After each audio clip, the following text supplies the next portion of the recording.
Looking for financial insights you can trust? How do you protect yourself as an investor? What's the strategy? I think it's really simple. I think you just want to be diversified in your portfolio. The Payne family brings real-world experience to every conversation. Well, I think that's the problem right now is, right, a lot of people that are close to retirement, they're taking so much risks. And if we do get a big sell-off, it could derail their retirement. Listen to the Pain Points of Wealth on the Red Apple Podcast Network. Listen, all you New Yorkers. Taxi. Okay, man, we're looking around. This is the 77 WABC minicast.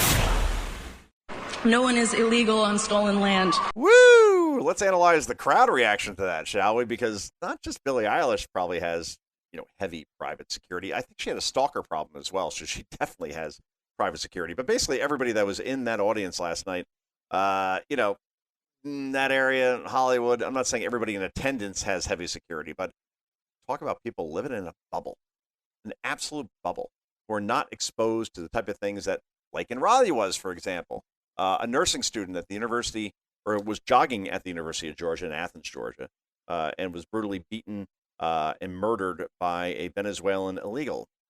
I don't hear anybody in Hollywood talking about that, or Jocelyn Nungray, or I could give up the hundreds of examples just in the last year alone of those who were killed by illegals.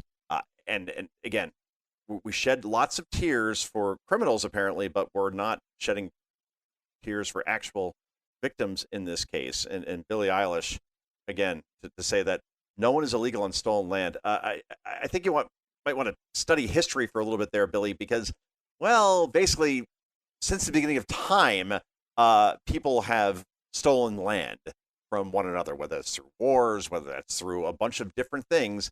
And again, your $14 million estate, you could be the first to give that back to whoever you deem is worthy of having your stolen land. Because until I see some sort of action behind these words, it is all that sound and fury signifying nothing. Meanwhile, Bad Bunny will perform at the Super Bowl in Santa Clara, California on Sunday.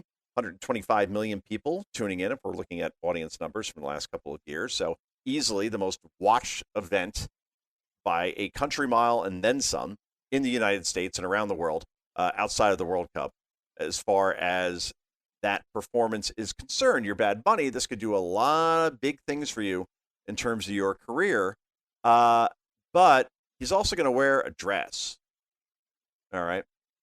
A grown man from Puerto Rico is going to wear a dress during the Super Bowl, we are told, which, again, I have a 10-year-old, so if I got to sit there with him during the halftime show, I have to explain to him that while football is, and I played it, growing up, state champs, Wayne Valley, New Jersey, thank you. Dad played it. Obviously, I have a lot of respect for the game, for any sport for that matter. And just to say, okay, you go out there, you dedicate yourself, you really commit yourself to a craft and to a purpose and a mission. And, every inch counts. And if you go to that weight room, even during the winter, during the off season, and you work out and you study film and you dedicate yourself to something like it's almost a religion, you will find greatness, or at least even if you don't find greatness, you gave 100% and you'll make memories that you'll have for a lifetime. You watch that during the Super Bowl, you try to instill those sort of lessons into your kid, and then a guy with a dress comes out during halftime and is yelling about how horrible ICE is in this country.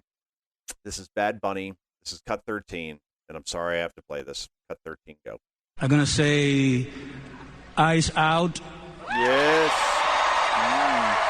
We're not savage. We're not animals. We're not aliens. We are humans, and we are Americans. So one little problem with that argument, we are Americans. So Bad Bunny's argument, I guess, is that Trump is grounding up American citizens and expelling them from the country. No. Again, these are illegals who are in the country illegally and have committed crimes here and therefore have worn out their welcome and then some. And then you see polls today that still show a majority of Americans solidly, absolutely support deportation, not just of criminal illegals in the country, but all illegals. Whoops. So you think like all this stuff in Minnesota and ICE and everything that's gone on there, that somehow is going to change public sentiment and the perspective on this overall. It has not.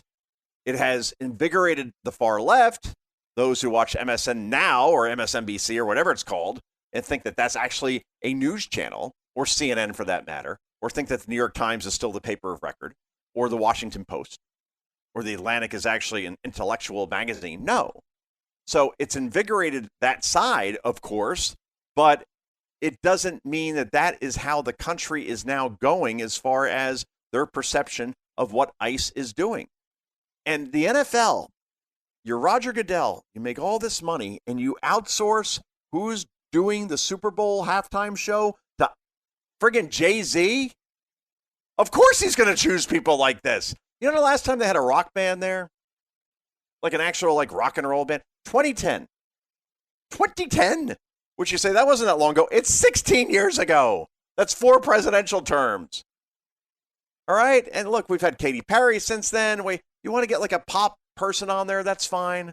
I didn't mind when Snoop Dogg was there a couple of years ago. I do mind when Bad Bunny, if he did this at the Grammys, he's going to go up there and do some sort of speech again or some sort of message saying that illegal immigration is great and we should let everybody in, and they conflate legal immigration with illegal immigration like he just did in that clip. You know what's going to happen. It's going to piss off half the country, but yet all these news organizations, I say that again with scare quotes, are going to cheer a guy like that on. No question about it. If you're thinking about changing schools, why wait? At Manhattan University, love those guys. You don't have to start over. With transfer-friendly pathways, your credits count, and you keep moving forward. From day one, you're part of Jasper Nation, preparing for the real world. And with New York City just a train away, opportunity is everywhere. Ready to move forward without missing a step? Visit manhattan.edu/transfer and enroll today. Manhattan University. Don't start over, move forward.